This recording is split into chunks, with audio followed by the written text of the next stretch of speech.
Hello ছোট্ট বন্ধুরা, গল্প দিদির আসরে তোমাদের স্বাগত। আজকে শোনাবো শেয়াল আর হরিণের গল্প। একদিন জঙ্গলে এক শেয়াল এক ক্ষুধার্ত সিংহকে দেখে ভয়ে পালাতে চাইছিল, কিন্তু বুদ্ধি করে এসে সিংহকে বলল, মহারাজ, আমি আপনাকে শিকার এনে দেবো, আপনি শুধু বসে থাকুন।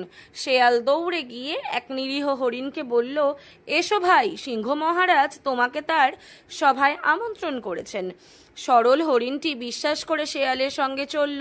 যেই না সিংহের সামনে পৌঁছালো, সিংহ ঝাঁপিয়ে পড়ল, কিন্তু হরিণ শেষ মুহূর্তে পালিয়ে গেল।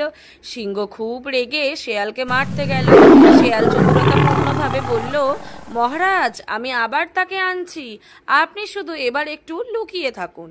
শেয়াল আবার গিয়ে হরিণকে বলল, ওহে বন্ধু, সিংহ তোমাকে আঘাত করতে চায়নি, ওটা শুধু পরীক্ষা ছিল, তিনি সত্যিই তোমাকে স্নেহ করেন। কিন্তু এবার হরিণ আর ফাঁদে পড়ল না।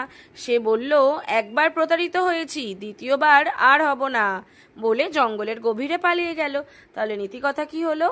একবার প্রতারণা সহ্য করলে দ্বিতীয়বার সেই একই ফাঁদে পা দেওয়া উচিত নয়। যদি গল্প ভালো লেগে থাকে প্লিজ চ্যানেলটা সাবস্ক্রাইব করো আর লাইক শেয়ার কমেন্ট করতে ভুলো না। Thank you.